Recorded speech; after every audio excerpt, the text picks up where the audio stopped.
right, good morning, folks. Today is July 15th. It is a Friday, so we made it to the end of the week. Whoop, whoop. Welcome to episode 154. That's right, 154 of Simply Cyber's Daily Cyber Threat Briefing. I'm your host, Dr. Gerald Auger, and over the next 30 minutes, I'll be delivering the top cybersecurity news stories of the day and providing expert analysis on each of those stories, really breaking them down into digestible, bite-sized niblets so you can take them, and if you're a professional, you can operationalize them today at work, just owning it like a boss. Or if you're looking to break into the field, we got you covered because you're absolutely going to be asked in an interview, how do you stay current? This will be your answer. And on top of it, if you are coming regularly, it's going to start putting shape and frame around what is going on in some of these terms you're learning in labs and lecture and stuff like that. It'll have kind of concrete practicality in practice. So it's absolutely dynamite. Love it. Let me just check Discord really quick. Okay. So shout out and thanks to this stream sponsor, the one and only Barricade Cyber Solutions. Cyber criminals have stolen your company's data and derailed your business operations. Barricade Cyber Solutions will help you restore or resolve the ransomware attack, maybe help you restore your systems if that's part of the problem, and most importantly, get your business back on track. So that's like a tagline for Barricade Cyber Solutions, but basically here's the deal. If you get hit with a serious cybersecurity incident, it's the equivalent of your house catching fire, right?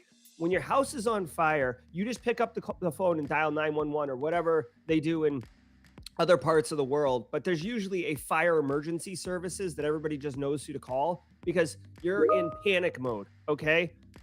That's what Barricade Cyber Solutions does. That, like, you get hit with ransomware, you're seeing the splash page, your machine isn't working, you're having network performance degradation, you're getting threat actors, talking crap to you. Chances are you need to call a 911, and that's what Barricade Cyber Solutions does. And they do it well, actually, which is why I'm very proud for Simply Cyber to be affiliated with them.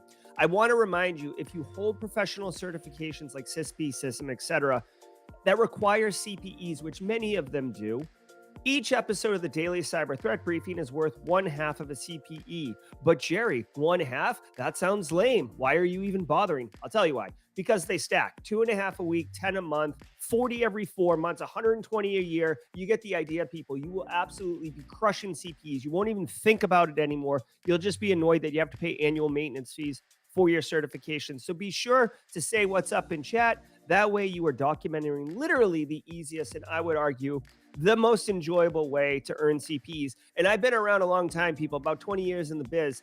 I've had to earn CPs in ways that are just not gross, like where I had to do something weird in a dark alley or something like that. But sometimes you just have to take webinars on topics you don't care about, and it's an absolute grind.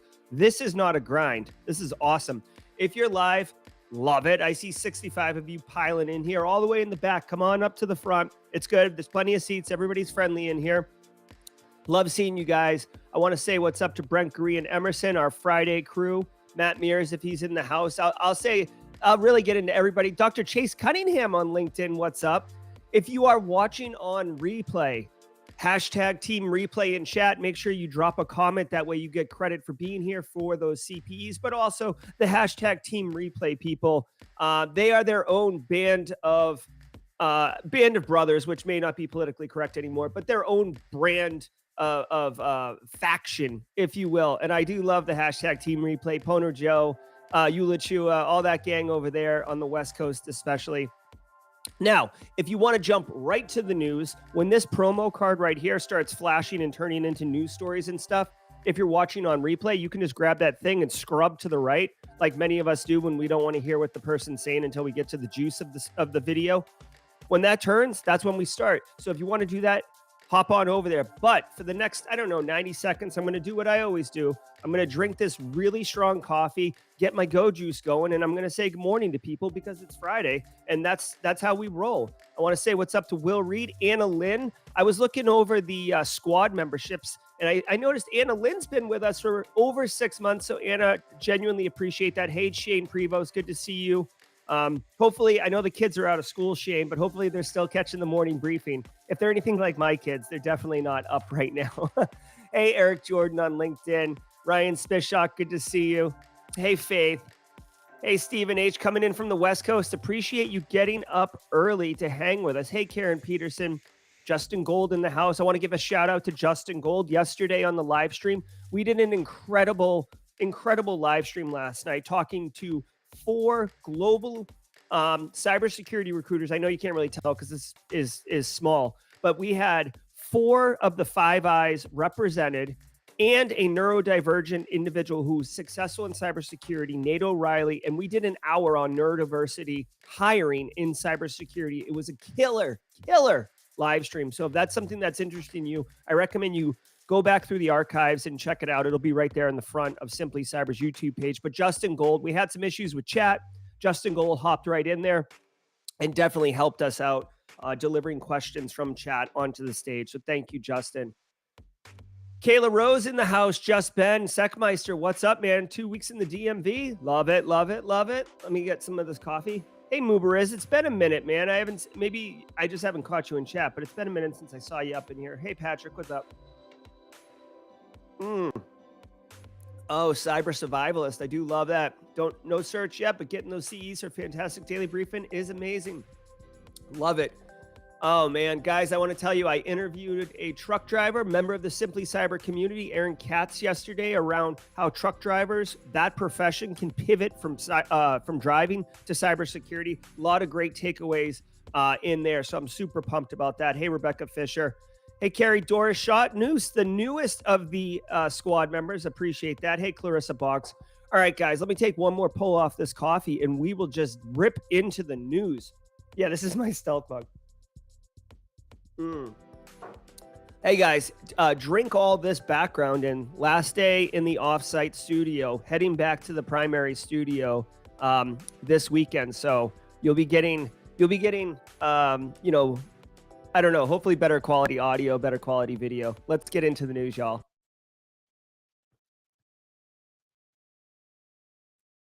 Security program. Whoop.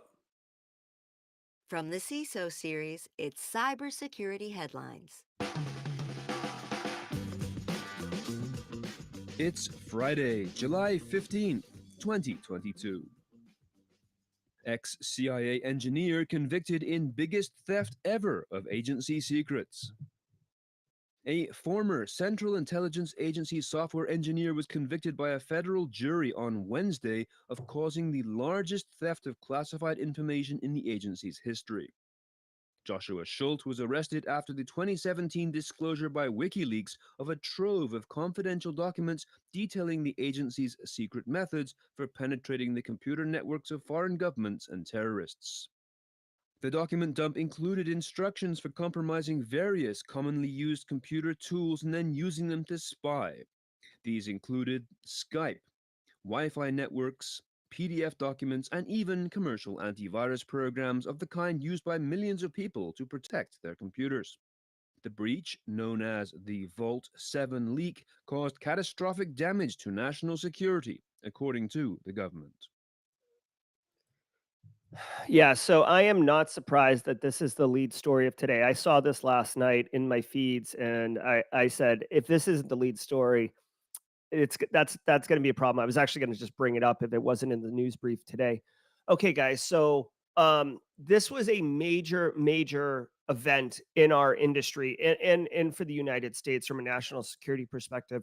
This right here, there's a lot to unpack here. We're talking insider threat, disgruntled employee, all the hallmarks of what's going on. WikiLeaks, you get into the ethical concerns, like these were tools that could be used for spying on U.S. citizens. Whether or not they were being used for spying on U.S. citizens was never, ever discovered, right? This isn't like the PRISM program that Snowden uncovered or released or whatever you want to call it.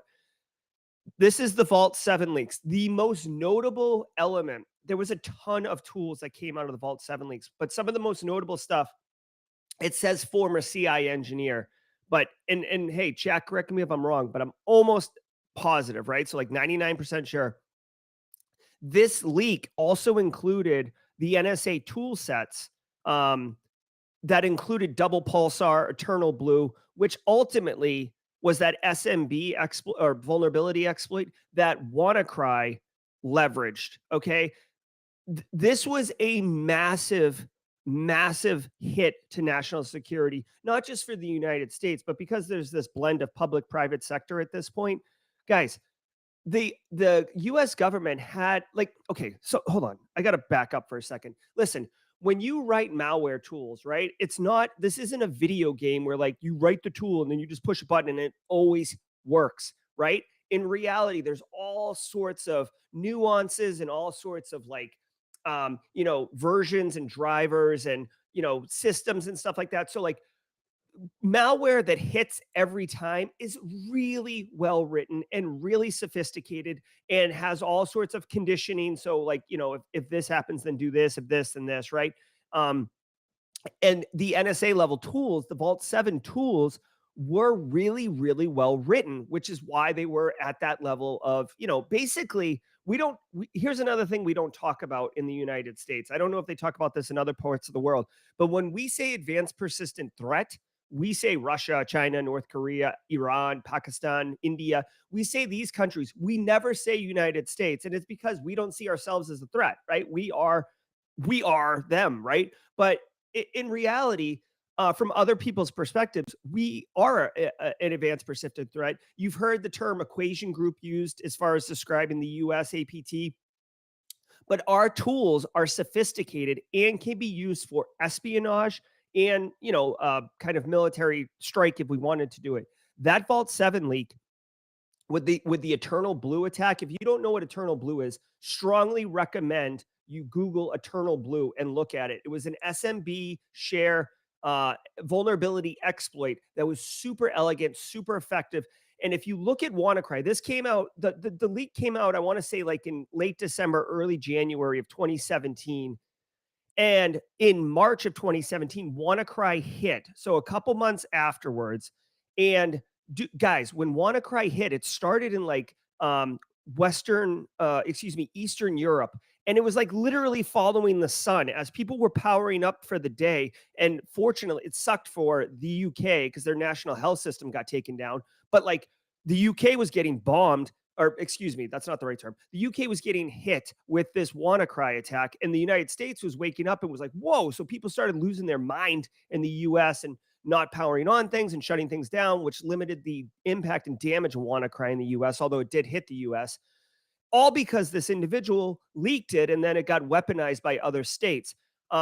So this was a major news story, like major news story, and you should know about it, and you should know what those tools are that came out. Now, all the tools that got released were not weaponized with as much fanfare and notoriety as Eternal Blue and Double Pulsar, but it is interesting to know. The other thing to point out here, and this is something that you could operationalize at your day-to-day job, but it's very difficult, is this dude was an insider threat. This dude had access to everything.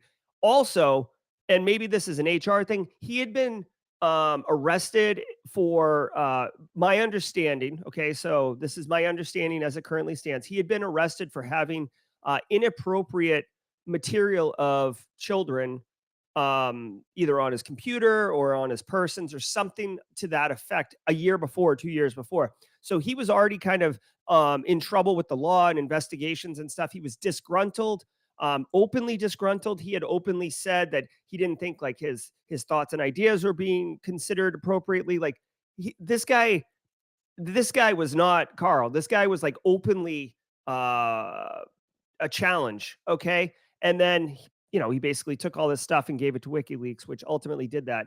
Now, I don't know the case. I don't know if this group had great audit controls and perspective. Guys, there's 5 levels to the NIST CSF, but if you're new to the industry, the way you should be thinking about InfoSec is like preventing things from happening, which is kind of GRC's world, right? Preventing things from happening and then detecting when things have happened. And that's more the SecOps blue team stuff. Okay. So preventing and detecting. So with this, obviously there should have been protection controls in place, keeping this dude from accessing this stuff or copying it off. But it's hard because he was an insider. He was supposed to have access to these things.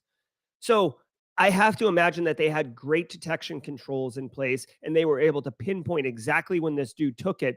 Although they probably did it retroactively when the Vault 7 leak dropped. Somebody in charge was like slamming their fist on the table, screaming, how the hell did this get out? I want to know who did it, and I want to know now. And the people just started combing through the audit logs to find this dude. Whatever. He's going to jail for a long time. This, here's another thing. I don't know what this dude got charged with, but this is treason, right? This is treason. This is the reason Snowden's not allowed back in the United States. This is treason. And treason, as far as I know, is punishable by death. Now, they're not talking about killing this guy or anything like that. So I don't know what, but just know that this was a massive story. And at the end of the day, it boils down to insider threat. Chinese hackers targeted U.S. political reporters just ahead of the January 6th attack. Hackers connected with the Chinese government engaged in numerous phishing campaigns targeting US-based journalists since early 2021, with operations focused on political and national security reporters and White House correspondents in the days leading up to the January 6th attack on the Capitol, researchers said on Thursday. These researchers with the cybersecurity firm Proofpoint shared the details on Thursday as part of a report looking at these kinds of operations carried out by China, Iran, North Korea, and Turkey. The attacks both targeted journalists and had hackers posing as journalists to target others, they said. Twitter. All right. So I don't know, this one's really difficult to break down. Proofpoint is a major player in the email security gateway space. So when they say Proofpoint commissioned this report, chances are Chinese hackers targeted U.S. political reporters through phishing and email-based attacks. I think they did say phishing in the news story, but basically that's the scope of this particular attack. Now, I mean, the question really is, obviously, it must have been obvious to everybody on the world stage that there was a bubbling cauldron that was about to boil over in the United States as the January 6th insurrection or Capitol attack, whatever you want to call it, was mounting. So for China to attack U.S. political reporters, my only thought is, if I had to pick two reasons why, and I'd be curious, chat, drop your ideas in chat. Oh, okay. My son's here with the joke of the day. All right. I'll talk about that afterwards. Grayson, hang off on the joke for a second. Okay. If I had to guess what's going on, it was either A, to get intelligence, to get a vibe on what's going on, or more realistically, because of the sophistication and advanced level of China, it was to be prepared in order to start spinning or pushing disinformation, misinformation, potentially not silencing, but smothering political reporters that were reporting on certain realities that maybe didn't align with what China wanted to happen. So, at the end of the day, political reporters, investigative journalists, political people, like, people in political power, these are individuals who are essentially VIPs. Okay. And they're like very important person, but in the context of cybersecurity, meaning that they are likely to be targeted. And this is where things like NSO groups, Pegasus software would begin to target, and things like that. So end of the day, whether you have Proofpoint, Exchange Online Protection, whatever, guys, I don't care if you're a company that makes widgets or if you're New York Times doing political reporting. You, in 2022, you have to have a good email security gateway. I don't care what you're doing. It is not an option to just run an SMTP server and relay mail into your end users. Like, that is not going to work.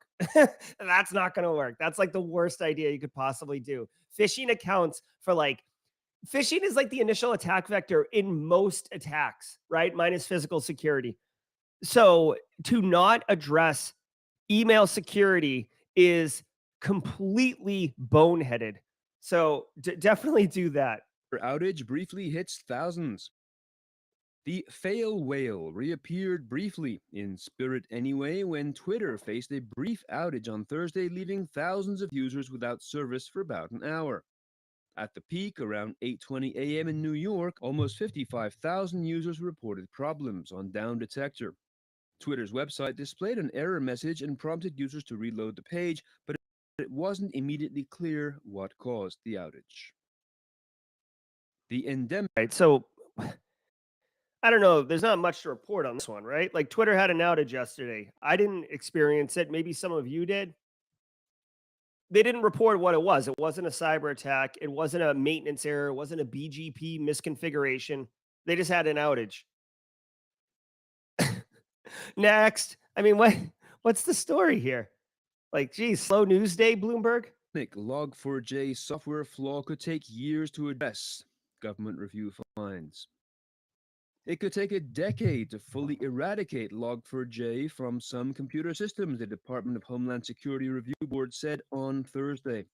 The review board, which the White House established last year to investigate major cybersecurity incidents, called on the government and the private sector to invest much more in securing the open source software that underpins global IT infrastructure. But while there were reports of ransomware gangs and governments from China to Turkey exploiting the software vulnerability, the high-impact hacks that some analysts anticipated have yet to materialize, according to the DHS-backed panel. Okay, so this is interesting. Like, we are in our industry right now, we're really dealing with a really interesting conflict, if you will. So this endemic software flaw is the Log4j flaw that came out in December. I think it was December 14th, 2021. And basically, Log4j is kind of an Apache web server subsystem that allows for logging, but you're able to very easily compromise it and essentially compromise either. It's been a minute since I thought about this, but either the web server underneath or the operating system hosting the web server. It's been a minute. But the point is, it is wicked easy to exploit. Now, a couple of things here. One, the reason that they're saying it could take years to address is because this isn't like a Microsoft Word issue and you can just start using OpenLib or some competitor word processor. Like, it's not an executable. It's not Microsoft Internet Explorer, which sucked, and now you could start using Brave browser or Chrome or something like that. This is a subsystem kind of application. It was written and supported by volunteers, 3 guys mainly that were volunteers. So for this to get fixed is a big deal because you have to A, find where it is, B, you have to kind of change the architecture of everything above it in order to kind of get underneath. This is the equivalent of like some type of like grommet or seal on an engine that is not going to work and it's not good, and you have to like change the engine, right? It's not as simple as replacing the grommet. You've got to change the engine, right? So that's why this is the thing. Now, having said that, 2 things. One, the information security industry responded. By the way, it had a logo. Just saying, it was a crappy logo, and Kevin Beaumont designed it, and it was actually funny the way he designed it on purpose. But it had a logo. So the industry responded heavily. There was all like Huntress, John Hammond, the group he works with, they released a tool right away. Simply Cyber did a video showing how to exploit it and what it looks like and how to mitigate that. A lot of people responded. There was a huge groundswell. I do think that it helped that it was like Christmas time and people were kind of slow at work and there was a lot of time to focus on this. But the reality of the exploitation wasn't really there. So we talked at the beginning about WannaCry and Double Pulsar Eternal Blue, the Vault 7 leak, right? Vault 7 leak dropped. People were like, oh, this isn't good. This isn't good. But nobody like flipped out the way that Log4j flip outs happened. And then WannaCry, Double Pulsar, all these things happened.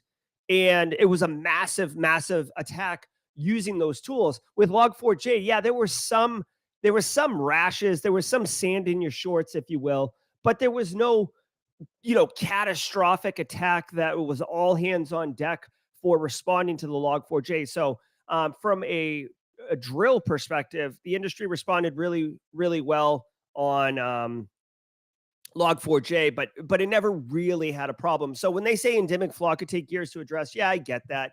But at the same time, as it stands right now, because of defense in depth and some other things, we've been able to kind of manage or mitigate the level of damage. Also, it's quite possible. I'm not an attacker. I'm not on the offensive side. I just dabble. It is possible that even if you could exploit Log4j, it wasn't very easy to chain that attack with other attacks or escalate privileges of a compromised Log4j instance. So it could be like, the equivalent of a honeypot where like you get in there, but you can't really do anything. Those are my things. Okay. I don't know if Grayson shared the joke of the day. Grayson is my son. Do love him quite a bit.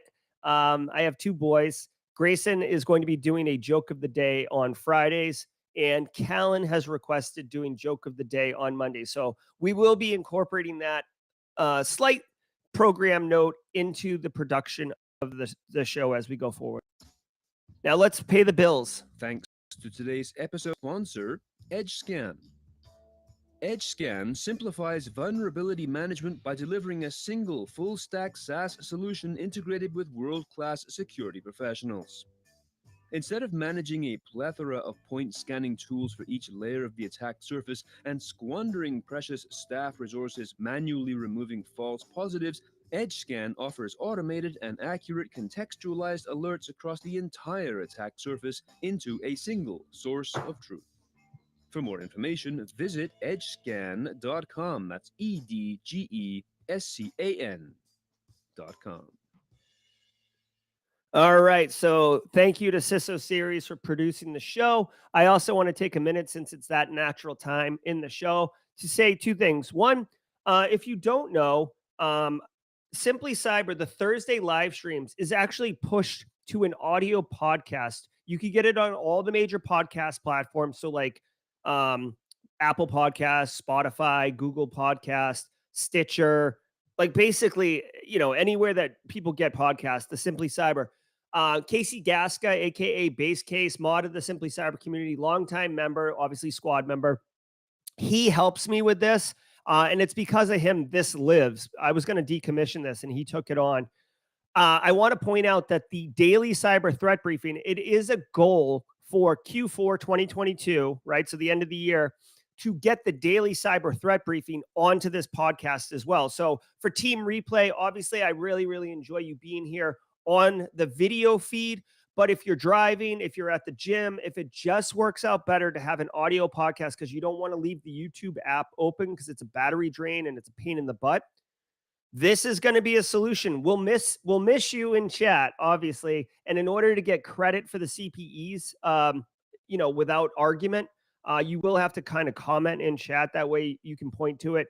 But anyways, audio podcast.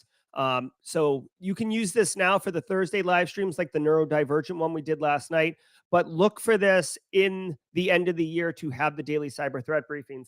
And community, guys, we do this together. I drive the boat, but we're all on the boat together, right? So if this is something you want, let me know. If it's not working, let me know, right? I'm not doing this for me. I'm doing this for us. So if this is something you want, let me know, or feedback or whatever. The other thing I want to shout out really quickly, guys, squad memberships. Do you see that? We hit a milestone. Dorashot News, newest squad member, pushed us to 100 active squad members. So thank you very much for the support. Thank you for dropping all the emotes. Thank you for being here. We started the show in 2019, or the channel. We've come a long way. Baby. So 100 active squad members, genuinely appreciate it. Thank you so much for all y'all do. Microsoft published exploit code for a Mac OS app sandbox escape flaw. Microsoft has uncovered a vulnerability in Mac OS that could allow specially crafted codes to escape the app sandbox and run unrestricted on the system. Microsoft reported the issue to Apple through coordinated vulnerability disclosure via Microsoft Security Vulnerability Research in October 2021. Apple addressed the issue, named CVE 2022-26706, on May 16th of this year. An attacker could trigger the flaw by using a specially crafted Office document containing malicious macro code that allows it to bypass sandbox restrictions and execute commands on the system. Okay. Couple things here. And I'm actually a little, I don't want to say annoyed, but Security Affairs is one of the news outlets that we commonly get stories from, and they're usually pretty good. This headline is salacious. Okay. This is salacious, and that kind of annoys me, but whatever. So here's the deal. It says Microsoft published exploit code, but it doesn't have the temporal variable that matters. Microsoft found a vulnerability in Mac OS app for Microsoft Office that allows for sandbox escape. They responsibly disclosed it in October. Apple patched it in March, and now it's coming to light in July. This is actually how you're supposed to do vulnerability disclosure in a responsible way. Just publishing it for the lulz and for the clicks is irresponsible, frankly. And that's why people, like, you're basically pointing out something so threat actors can take advantage of it. This headline indicates that, like, Microsoft is like, F you, Apple. Like, everybody pop a box, right? You, like Oprah, you get a box, you get a box. No, like, this thing is sealed up. And if you're following best practice patching guidelines, then your Mac OS instance is fine. Now, something that I do want to point out, for anybody in chat who uses Mac operating system, which I've been running a Windows machine here for the last month or so, but I am a Mac user. The Microsoft, I swear to God, okay, so this is a hot take on the side, okay? I swear to God, I don't have any evidence to support this, but I swear to God, Microsoft intentionally writes their applications, Microsoft Office applications, to perform poorly on Mac operating systems. And in my mind, it's because they want you to think that Macs suck so that you start using Windows where their applications work wonderfully. Let's just push Teams to the side since that app sucks no matter what platform you're using.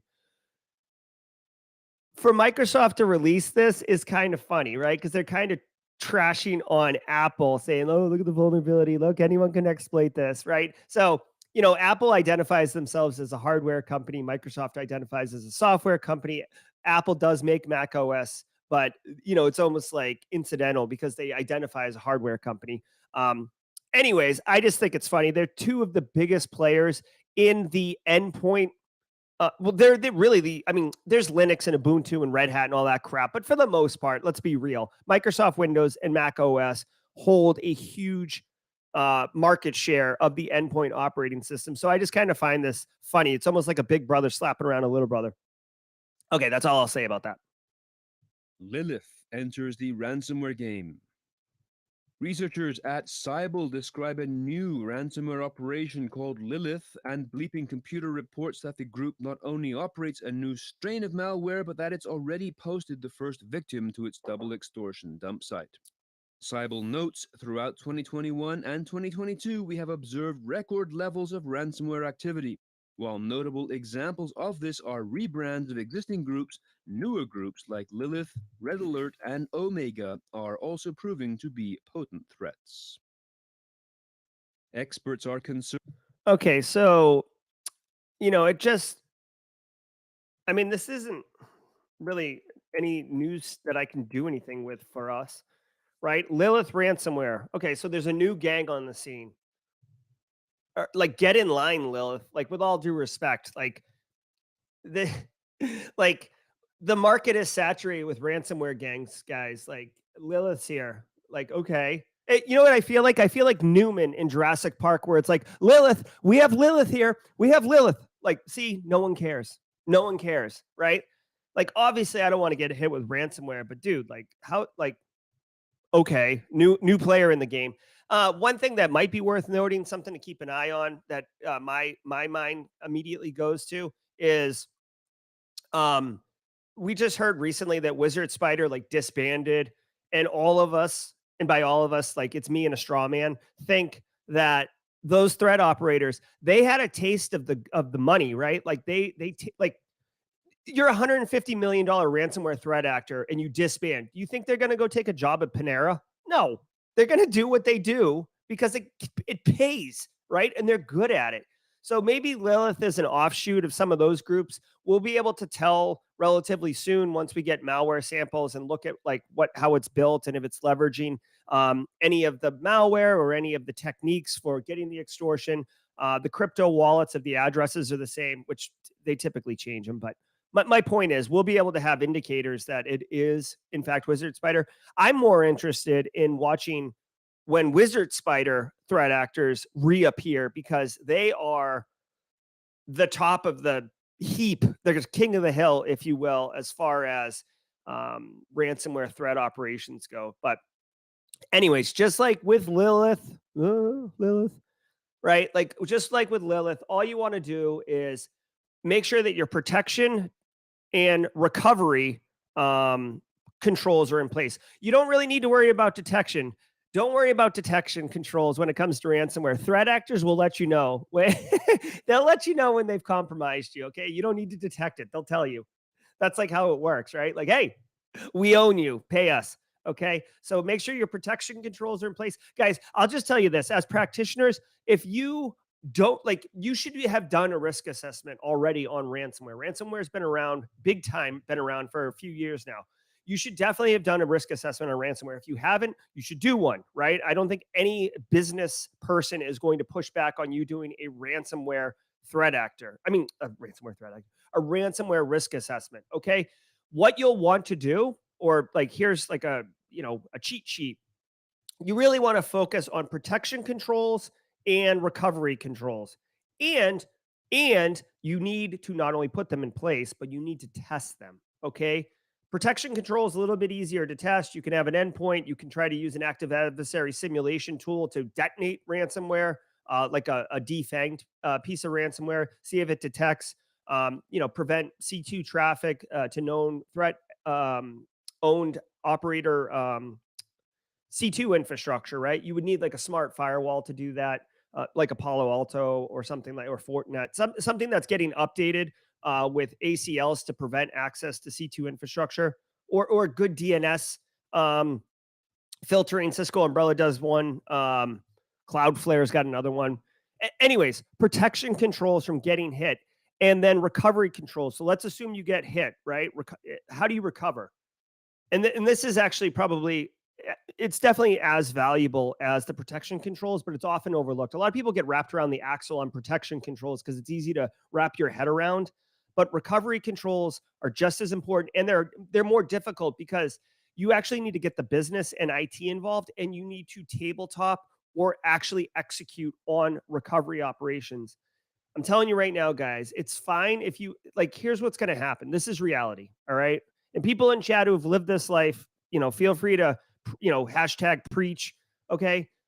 You ask the IT, system administrators or the IT administrator, the system manager, the CIO, the IT director, whoever it is, you say, hey, if we get hit with ransomware, what are we going to do? And they're like, oh, we have backups. We'll recover from backups. It's like, okay, like how fast can you recover? What order do you recover? Have you validated that they actually work? Yeah. We got all that. Sit down, nerd. Okay, here's the reality. A lot of times backups don't work. A lot of times they're incomplete. A lot of times they don't know how long it'll actually take. And by the way, in reality, if the business cannot be down for 10 days, because it will crash the business because you're running lean margins or you don't have cash flow or whatever, and you can't be down for 10 days legitimately, or the business will go out of business. And the IT admin can't tell you how long it takes to recover. It's not instant. You do not recover instantly. It takes time, especially if your backups are in the cloud, because you know what? There's a network between you and the cloud, and the data has to traverse that network. How big is the pipe, right? This is where you get into actual network bandwidth considerations. It could take you 15 hours to just copy down the backup. That's not recovering. That's just bringing it down. Then you have to recover. And if you don't recover them in the right order, A, it might not even work because dependency systems may not be there. B, the recovery could fail. C, it could be your AD could be collapsed and like you can't even authenticate to systems, right? There's like a million things that can happen in reality. So when the IT director or the sysadmin pushes back and says, because I've had this so many times, we would just recover from backup. Next question, right? Like that's what you get in a tabletop exercise, because in tabletops, you don't get punched in the mouth. And I'm not saying physically punch them in the mouth. I'm saying like unknown injections don't happen in tabletops. You can inject them, but most times IT people are going to see tabletops as like an inconvenience, or like, this is a stupid exercise. I'm here for the free croissants. And you really need to test these things, or else when you get hit with a ransomware incident and you bring operations down, it's going to be everything's on fire, all hands on deck, and you're going to start finding out where the cracks are in your armor, and it's going to suck big time. So, all of that is a long way to say ransomware is real, whether it's Lilith, Conti, Hive, Lockbit, Jigsaw. I don't care who it is. Tomorrow it'll be Semmelroth ransomware or, Cunningham ransomware, like whatever. It'll be something. The controls are the controls. So make sure you have those in place. That was a little bit of a rant. Yeah, that was a little bit of a rant, guys. Let me get a little spice on you. Let me just, it is Friday. Let me drop a little spice. It's looking spicy. Mm-hmm. Learned about ransomware groups creating searchable databases of victim data. Several ransomware gangs and extortion groups are creating searchable databases of information stolen during attacks, according to several cybersecurity experts. Over the last month, ransomware groups AlphaV and Lockbit have debuted features on their leak sites that allow anyone to search through troves of data by company name or other signifiers. Bleeping Computer also reported that the Karakurt extortion group has created a similar functionality. Tenable Senior Staff Research Engineer Satnam Narang confirmed to the record that all three groups have incorporated some kind of searchable database functionality into their leak sites. Okay, so, all right. So check this out. Guys, that I have like this perverse relationship with threat actors. I don't like them. I mean, they keep me employed. I don't like them. I don't like what they do. I think they're morally bankrupt. But at the same time, from a pure operational execution and kind of academic perspective, sometimes they do things that it's just like hat tip, like nice move. Like from a business perspective, pretty smart. Okay. So what are we doing here? Okay. So ransomware threat groups are now basically, they've got a, okay. So traditionally ransomware threat actors in the more modern double extortion age will steal your data. They'll ransomware your crap. You'll have to pay to decrypt your things. But a lot of businesses are now listening and having good recovery and doing tabletop testing and actually recovering in a elegant way that works. And then they're having to pay for data to not be released. That's the second part of the double extortion. Okay. So threat actors have now created queryable databases of the data sets that they have actually stolen. Now, I also want to point out that this isn't trivial because like my data set versus Eric Silverman's data set versus Bob's data set, they're all different, right? It's not like we all use the same database schema. So like this is actually a bit of work for these guys to like normalize the data sets and make it a queryable super data set. So, whatever, hat tip to them on that. Now, here's the deal. They've basically created like when you walk by a department store, see, listen, gather around kids. Back in the day, we used to have things called department stores and you'd walk by them and they would have glass fronts with like display cases highlighting their wares, right? Their seasonal wares or whatever. This is basically that. So now there is a criminal marketplace where it's not only like, hey, $1,000 for access to Johnson & Johnson's employee database. No, you can actually, stick your finger in the sugar, taste it. That's good data set, right? Like that's what these guys are doing. They're basically making their product accessible for sampling and tasting in order to see if you want to purchase it. And guys, it's digital data, so they can sell it to me, you, DJ BSEC, Usha. Like we can all buy the same data set. It's not like you have to bake a second cake for each person buying it, right? So they are financially incentivized to make as much money off their attack. Listen, they've already committed the crime. When they ransomware and steal your data, it's stolen, it's done. They've committed the crime. If they ever get caught, justice will be served, but that will be on that, right? So selling it, like, again, with all due respect, why not? Why not maximize the profit on your investment, right? Again, it's deplorable and they're morally bankrupt, but that's what's going on here. And, pretty clever. It sucks. It sucks for us.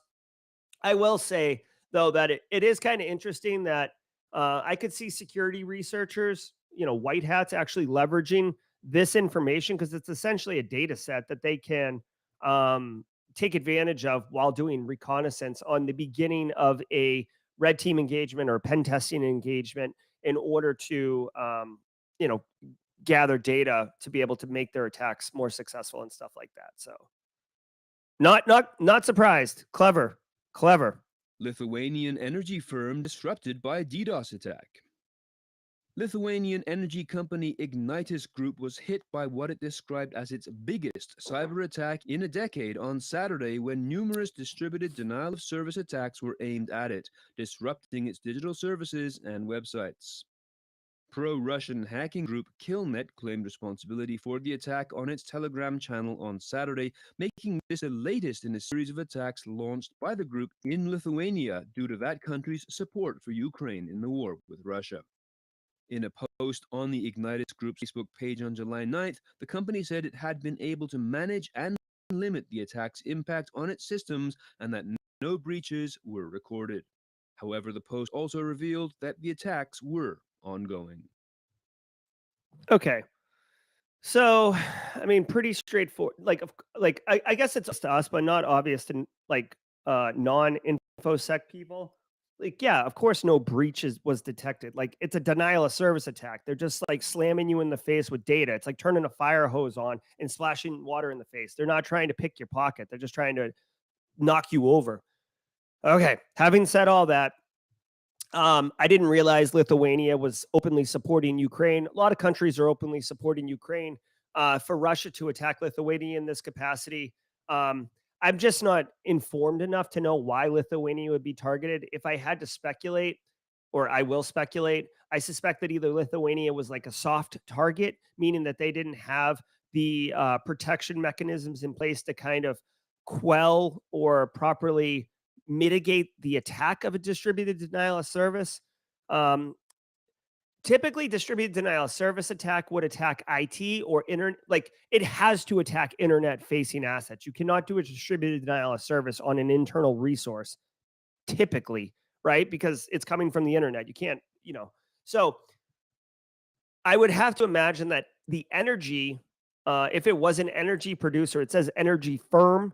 So I don't know if they're producing energy, but like I would think that the operational technology, the production of energy and the distribution of energy would continue to operate despite a distributed denial of service attack, because that would be attacking like web applications, maybe payment gateways and billing portals and stuff like that. So anyways, distributed denial of service attack. Real quick, for those who are new to the industry and maybe not familiar with this term, I do want to just spend a second on it because it is a pretty common attack, and you should know this terminology. It's denial of service is where you're attacking the availability of a target, and you can do it a bunch of different ways, but a common way is to just push a lot of data, right? Like just open up your computer and slam data at it. Okay. So think about like when you access a website, you query it and it sends you back a web page. Well, now query it a 10,000 times a second. It starts to get consumed. The resources are finite on the web server. It can't do it. Well, modern systems can handle one computer attacking it. So what we do is we do distributed denial of service. And that is when you have hundreds or thousands or hundreds of thousands of endpoints like IoT devices, compromised workstations, mobile phones, whatever, anything with an internet connection. And you coordinate. So all at the same time, almost like a logic bomb, all at the same time, they attack whatever your target is. And it becomes way more difficult to protect from that because you can't block one IP address because it's coming from everywhere, right? And you can't legitimately block distributed denial of service traffic while allowing legitimate traffic because you just can't tell the difference between the two. That's what's going on with that. Final thing about that, you have to maintain the attack. As soon as you stop the attack, it ends. The Lithuanian energy firm wouldn't have to do anything if the distributed denial of service attack stopped pushing data, because like essentially the attack would end, which is part of the shortcoming of a distributed denial of service attack. Remember, we have a great slate of live Friday content today. All right. So that is our CISO series news briefing, our Simply Cyber Daily threat briefing for today, Friday, July 15th. I do want to tease out a couple things. One, next Wednesday, July 20th. We will be doing the Threat Gen Let's Play. I played against the active adversary AI last week, but Brandon Poole was there, and we had a little scuttlebutt after the stream. And Brandon agreed to come on next week. We have a heads up Let's Play next Wednesday. I will be taking on Brandon Poole in the simulator. I'll be streaming on Simply Cyber. He'll be streaming on his social media channels, and Threat Gen will be esports broadcasting. Clint Dungeon and Simon Lindstedt in the booth calling the shots. We do enjoy those type of streams and shows. So stay tuned for that. I lost to Eric Taylor last time I went heads up, and there's a lot of crap talking going on in that space. So my plan is to eviscerate Brandon Poole and then move on to decimating Eric Taylor and taking no prisoners. So stay tuned for that.